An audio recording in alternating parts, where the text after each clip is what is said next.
The Pentagon just made an announcement that has defense analysts scrambling to recalculate America's air power in the Pacific. Right now, as we speak, F-16 Fighting Falcons are being repositioned closer to North Korea than ever before. 31 advanced fighter jets, 1,000 airmen, and a radical new squadron structure that breaks every rule in the military playbook. This isn't just another routine deployment. The Air Force is creating something they call a super squadron, and they're doubling down with a second one that's got military strategists from Beijing to Moscow taking notice. Welcome to Jet Insight. What you're about to discover goes far beyond typical military movements. This is about America testing a revolutionary combat model that could change how air forces operate worldwide. The numbers alone tell a story that should make every American proud. We're talking about concentrating more firepower, more efficiently, in one of the most dangerous neighborhoods on Earth. And the timing?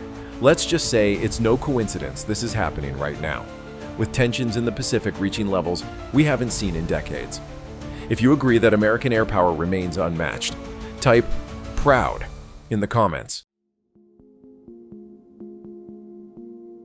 Think about this for a moment. While other nations struggle to maintain aging fighter fleets, the United States Air Force is literally rewriting the book on aerial warfare. General David Alvin, the Air Force Chief of Staff, personally greenlit this operation in April 2025, and what's unfolding at Osan Air Base is nothing short of remarkable. We're witnessing the birth of a new era in combat aviation, and it's happening in real time. The story begins at two critical American installations in South Korea. Osan Air Base, sitting about 115 miles southwest of Seoul, has been a cornerstone of American air power in Asia for decades. But something extraordinary started happening on July 28, 2025. Fighter jets began taking off from Osan, not for a routine patrol, but for a permanent relocation. Their destination? Osan Air Base, positioned just 50 miles from the North Korean border. That's 80 miles closer to potential threats. 80 miles that could mean the difference between stopping an attack and watching it succeed. Now, you might wonder why this matters so much. Here's where it gets fascinating. The Air Force isn't just moving planes around like chess pieces. They're fundamentally reimagining how fighter squadrons operate. Traditional squadrons run with 18 to 24 aircraft. It's been that way for generations, but these new super squadrons, they're packing 31 F-16s each. That's nearly a 40% increase in firepower under a single command structure. Colonel Ryan Lay, commander of the 51st Fighter Wing at Osan, put it perfectly when he said his Mustangs are pushing the limits of what's possible. And he's not exaggerating. The first phase of this experiment, which started back in October 2024, already showed results that exceeded expectations. 9 F-16s and 150 airmen moved from Osan to Osan, boosting the 36th Fighter Squadron from 22 to 31 aircraft. The initial data was so promising that the Air Force immediately approved Phase 2. Let me paint you a picture of what's actually happening on the ground. Picture maintenance crews working round the clock, preparing hangars and facilities for an influx of aircraft. Imagine pilots studying new flight patterns, memorizing every mountain ridge and valley between Osan and the DMZ. This isn't a drill or an exercise.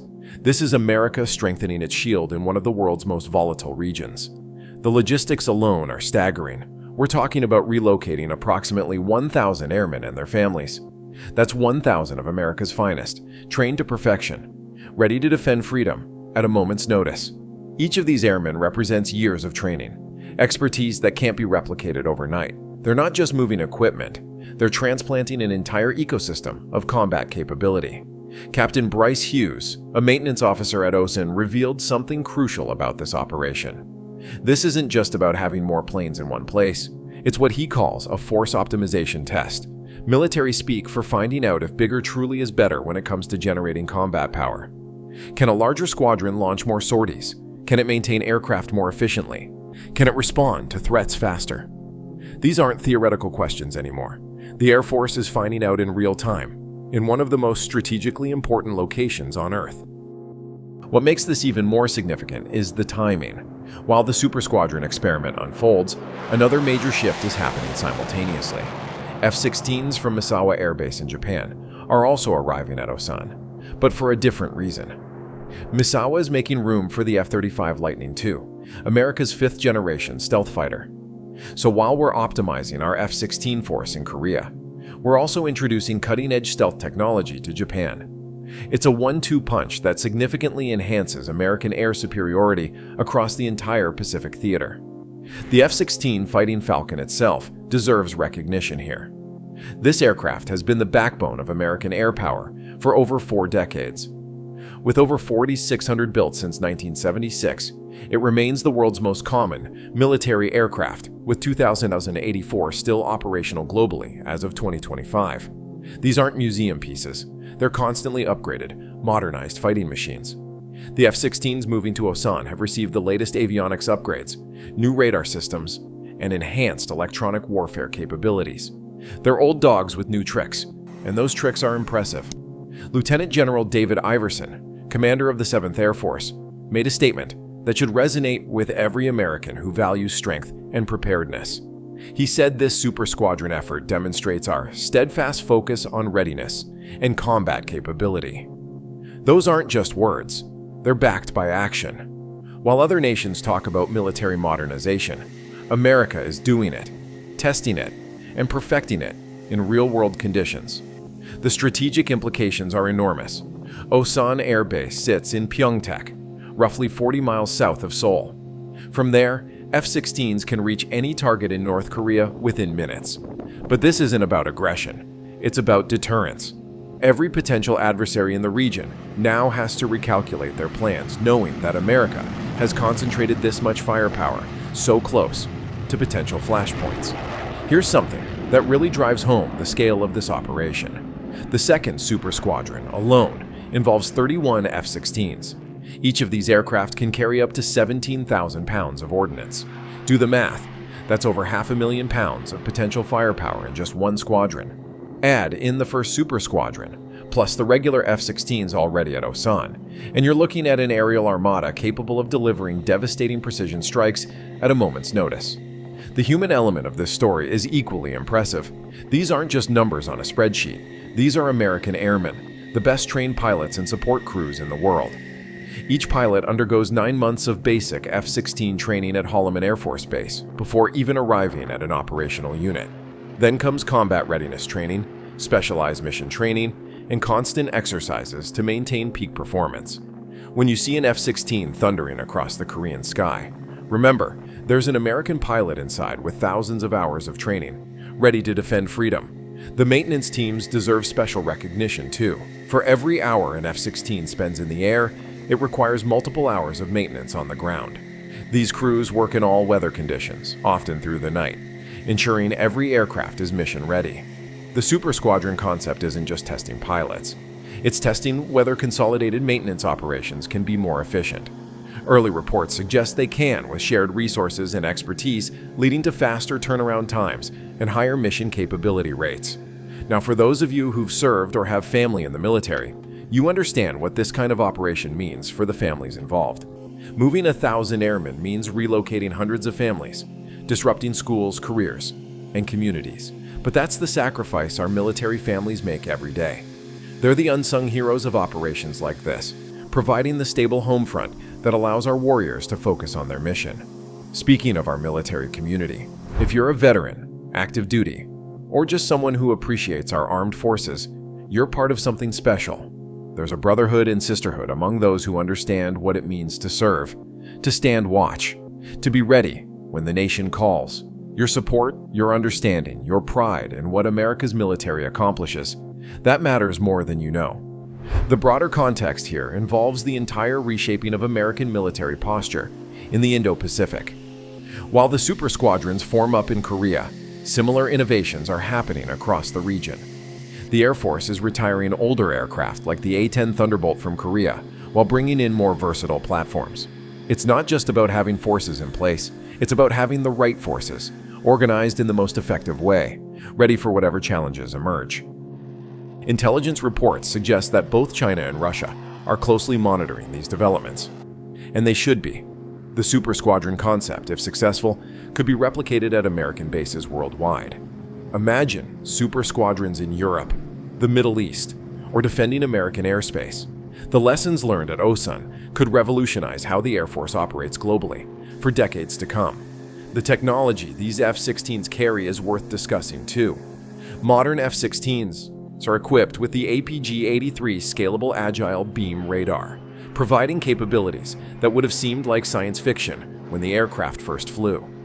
They can track multiple targets simultaneously, engage beyond visual range, and operate in electronic warfare environments that would have grounded earlier generation fighters. The integration of Link 16 data link means these aircraft don't fight alone. They're part of a networked force that shares information in real time. Weather plays a crucial role in Korean operations, and that's another area where the Super Squadron concept is being tested. Korea's monsoon season, winter conditions, and mountainous terrain create unique challenges. Can a larger squadron maintain operational tempo during severe weather? Can consolidated maintenance operations handle the increased wear and tear? These are the questions being answered right now, and preliminary results are encouraging. The economic efficiency of super squadrons is another factor that has Pentagon planners excited. By consolidating resources, the Air Force can potentially achieve the same or greater combat capability with lower overall costs. Shared facilities, combined maintenance operations, and unified command structures could save millions of dollars annually, money that can be reinvested in new capabilities or additional training. Training is accelerating too. With more aircraft in one location, pilots can conduct larger, more complex exercises without the logistical nightmare of coordinating between multiple bases. The 51st Fighter Wing is already known for its fight-tonight readiness posture, and the Super Squadron enhancement only amplifies this capability. Pilots are flying more integrated missions, practicing everything from air superiority to close air support, often in the same sortie. Here's something that showcases American military innovation at its finest. While other nations might need years of committee meetings and studies before making such changes, the U.S. Air Force is doing this as a live experiment. They're testing, evaluating, and adjusting in real time. If something doesn't work, they'll fix it. If something works better than expected, they'll expand it. This adaptability, this willingness to innovate, is what keeps American air power at the cutting edge. The relationship with South Korean forces is another crucial element. The Republic of Korea Air Force operates alongside American forces, and this super squadron development enhances bilateral training opportunities. Korean F-16s, KF-21 fighters, and other aircraft regularly exercise with American squadrons. The increased American presence at Osan means more opportunities for combined operations, making the alliance even stronger. Regional allies are watching closely too. Japan, having agreed to host F-35s at Misawa, sees the Super Squadron success as validation of the broader modernization strategy. Australia, Singapore, and other partners in the region understand that a stronger American presence benefits everyone who values stability and freedom in the Indo-Pacific. The message to potential adversaries is crystal clear. America isn't retreating from its commitments in Asia. Instead, we're doubling down, innovating, and strengthening our position. The Super Squadron experiment sends a signal that the United States remains committed to defending its allies and maintaining peace through strength. It's not about starting conflicts. It's about preventing them through undeniable deterrence. October 2025 marks the official start of Phase 2, when the second Super Squadron becomes fully operational. But the work doesn't stop there. The experiment runs through October 2026, a full year of operational testing under real-world conditions. Every sortie, every maintenance action, every logistical movement is being analyzed. The data collected will shape Air Force doctrine for years to come. The selection of Osan for this experiment wasn't random. The base has been a cornerstone of American air power in Korea since the Korean War. Its strategic location, excellent facilities, and experienced personnel make it the perfect testing ground for new concepts. The base motto, "Ready to fight tonight," isn't just a slogan. It's a daily reality for the airmen stationed there. For those who question whether the F-16 is still relevant in an age of stealth fighters and hypersonic missiles, this operation provides a resounding answer. The F-16 remains a highly capable, cost-effective platform that, when properly employed and supported, can dominate any battlefield. The Super Squadron concept maximizes these capabilities, proving that innovation isn't always about new technology. Sometimes it's about using existing assets more effectively. The personal stories emerging from this operation are inspiring. Pilots talk about the excitement of being part of something revolutionary. Maintenance chiefs describe the challenge and satisfaction of keeping more aircraft mission-ready with the same resources. Family members speak of their pride in supporting this critical mission. These are Americans at their best, stepping up when their nation needs them. Safety remains paramount throughout this operation, despite the increased operational tempo and the complexity of moving so many aircraft and personnel. The Air Force maintains its exacting safety standards. Every flight is planned meticulously. Every maintenance action follows strict protocols. The goal is to increase capability without increasing risk. And so far, that goal is being achieved. The long-term implications extend beyond military considerations. A successful super squadron model could influence how civilian aviation organizations structure their operations. Airlines, emergency services, and other aviation-dependent organizations are watching to see what lessons can be applied to their own operations.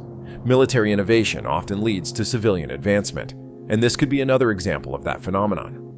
As we look at the bigger picture, it's clear that the Super Squadron Initiative represents American military thinking at its best. It's bold, without being reckless, innovative without abandoning proven principles, and focused on real-world results rather than theoretical possibilities. This is how America maintains its edge, through constant improvement, rigorous testing, and the courage to try new approaches. The feedback from the field has been overwhelmingly positive. Pilots report improved coordination and communication within the larger squadron structure. Maintenance crews appreciate the ability to share expertise and resources more easily. Command staff value the simplified logistics and increased combat capability. While challenges certainly exist, the benefits are becoming increasingly clear. International military observers have taken notice too. NATO allies are particularly interested, as many operate F-16s and could potentially adopt similar organizational structures. The concept of super squadrons could become a new standard for air forces worldwide, another example of American military innovation leading global development. The environmental considerations haven't been ignored either. Consolidating operations at fewer bases with more aircraft can actually reduce the overall environmental footprint through more efficient resource use. Shared facilities mean less duplication of infrastructure, and optimized flight operations can reduce fuel consumption while maintaining the same training and readiness levels. Looking ahead, the success of the Super Squadron experiment could accelerate other modernization efforts. If larger, consolidated units prove more effective, we might see similar approaches applied to other aircraft types or even other military branches. The Marines, Navy, and Army are all watching closely, considering how these lessons might apply to their own operations. The strength of American air power has always been about more than just aircraft. It's about the people, the training, the innovation, and the unwavering commitment to excellence. The Super Squadron Initiative embodies all of these qualities. It shows that America isn't content to rest on past achievements, but constantly seeks ways to improve, adapt, and overcome new challenges. For veterans watching this unfold, it must bring a sense of pride knowing that today's airmen are carrying forward the legacy of excellence you established. Your service paved the way for innovations like this. Your sacrifices made it possible for America to maintain the world's most powerful air force. And your continued support of our military community strengthens the bond between those who served and those who serve today. As Phase 2 begins this October, all eyes will be on Osan Air Base. Military analysts, allied nations, and potential adversaries will all be watching to see if the Super Squadron concept delivers on its promise. Based on Phase 1 results and the caliber of Americans implementing this initiative, success seems not just likely but inevitable. The transformation happening in Korea represents more than just a reorganization of fighter squadrons. It's a statement of American resolve, a demonstration of military innovation, and a clear message that the United States remains the dominant air power in the Pacific and globally. While others talk about military modernization, America is doing it, proving once again that actions speak louder than words. This is American air power evolution in action. It's not happening in some classified location or theoretical war game. It's happening right now, in one of the world's most strategically important regions, with real aircraft, real airmen, and real consequences for global security. The Super Squadron experiment may have started as an idea, but it's quickly becoming the future of air combat operations. As we wrap up this incredible story of American military innovation, remember that supporting our armed forces isn't just about appreciation. It's about understanding the complexity and importance of what they do every day. If this glimpse into the Air Force's groundbreaking Super Squadron initiative has given you a new appreciation for American air power, make sure to hit that like button and subscribe to Jet Insight for more exclusive military aviation content. Your support helps us bring these important stories to light. The next chapter in this story is being written right now by the brave airmen at Osan Air Base. They're not just maintaining the status quo, they're revolutionizing how America projects air power, and that should make every American proud.